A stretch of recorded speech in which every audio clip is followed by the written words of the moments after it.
Taurus Sun and Rising. Welcome to your December 2023 Astro Update. It's Rena here. Alrighty, what is happening? Just a little disclosure here. I'm recording this on November 7th. So therefore, I'm going to talk about Pluto in Capricorn because this is going to be something that is going until the sun goes into Aquarius on January 20th of 2024. And then it will, you'll have Pluto going back to that 0 degree mark of Aquarius. I do want to make an observation, though, because I have Taurus rising like a late degree. And when Pluto goes to back into Aquarius, that doesn't mean that it's going to be in my 10th house specifically. My midheaven is about, I think it's about 3 degrees or so of Taurus. So, I mean, of Aquarius. So it's not going to be probably until 2025 that I actually see Pluto forming a conjunction with the 10th house cusp. So it really does depend on your degree of sun or rising, how this is going to play out for you. But this is just a general reading. And if you would like a private reading, I do have some deals for double readings, astrology and transit based, and I have, whatever you want, and you can click on the link below. But anyway, these general readings still can be helpful to some degree. So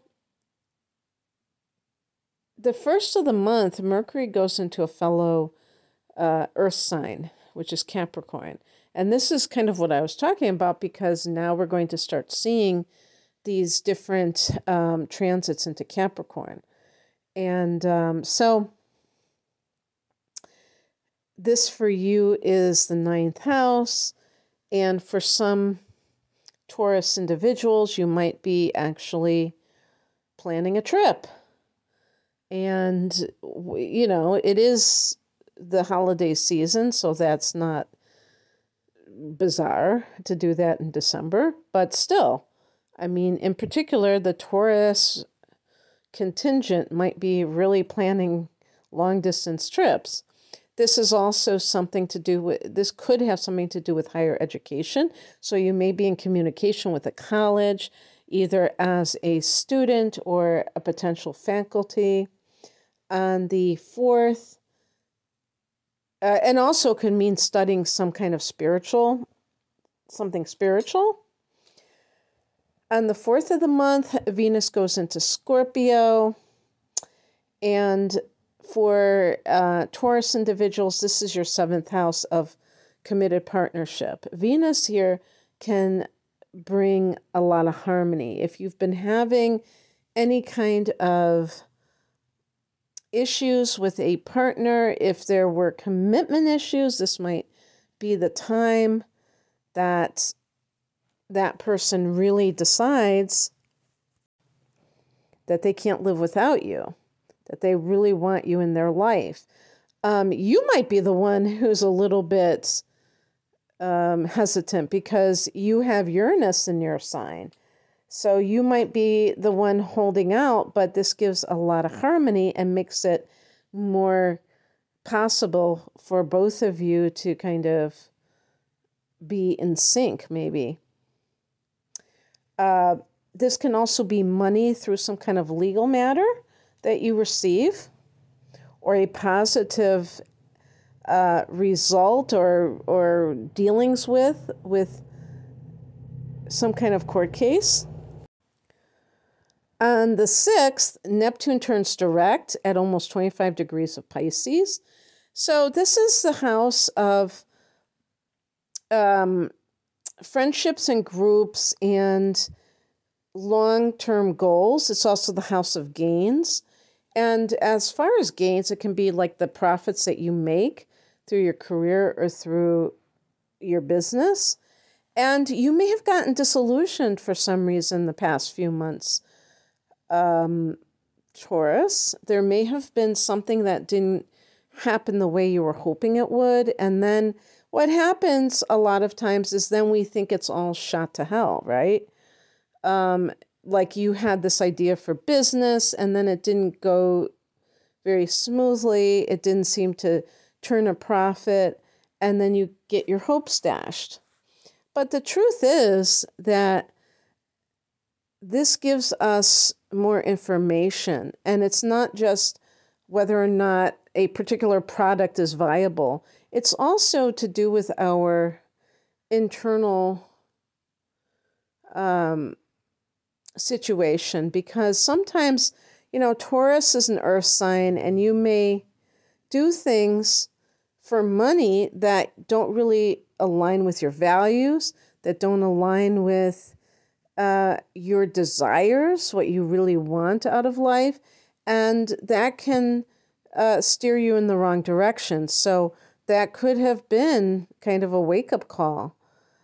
In terms of friends, maybe you've been disillusioned by the people in your social circle, but you didn't realize that there were snakes in the grass. There were people that were deceitful. When Neptune is in the 11th house, you may make friends with people who are frenemies or not very trustworthy, because Neptune can be deception. And you may sometimes find this out. And that's a good thing. It may be like a bummer because you feel disillusioned or let down, but ultimately it's for the best. You don't want to be around people that are fake, that are not who they claim to be. On the 12th, we have a new moon at 20 degrees of Sagittarius. So for you, this is the 8th house, which is the house of transformation. And this may be a time when you feel this sense of you could say turning over a new leaf, that you are doing something different. It's the phoenix rising from the ashes. If you have felt at all that things haven't been, that they've been kind of funky, this is going to be the first inkling of change. This could be starting a new course of studies in shamanism, which was particularly, I think, in alignment with earth signs like Taurus, because it's an earth religion. And occult studies is featured in this house as well. On the 13th, we have Mercury retrograding at 8 degrees of Capricorn. So there is that 9th house, kind of a snafu. Maybe you were trying to get into college for the new semester starting in January, and something on your application is messed up. You have to fix something. Maybe there is some kind of travel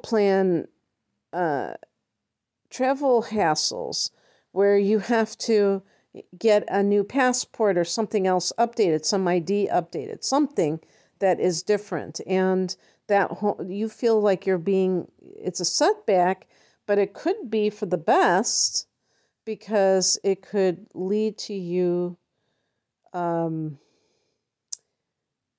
maybe even postponing your trip until the beginning of next year when everything is cheaper and when it's less crowded. So it's all good, right?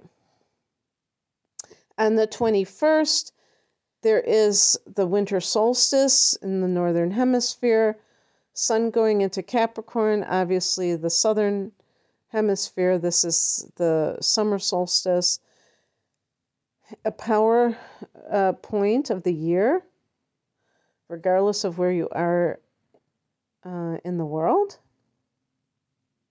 On the 23rd, Mercury retrograde goes back into Sagittarius, so it goes into the 8th house, and that could involve money that doesn't belong to you. So I really think of the university, because this could be like student loans, like you thought you were going to get some kind of financial aid and now you have to like look it over or redo the forms. Maybe that was the problem. But anything, the ninth house can be legal and the eighth house can be other people's money. So it might be something like an inheritance or what have you. On the 26th, we have a full moon at almost 5 degrees of Cancer. And for Taurus, this is a friendly angle called a sextile, and it's going to be in your third house of communications, internet, siblings. So there might be some kind of situation that you find out about online, maybe about a sibling that you didn't know about, or just your own spiritual download, or just kind of like realization about something. Maybe your blog is getting more attention at this time. On the 30th, Jupiter turns direct at 5 degrees of Taurus. So Taurus people may find that everything is operating much better because Jupiter is in your sign and it's direct.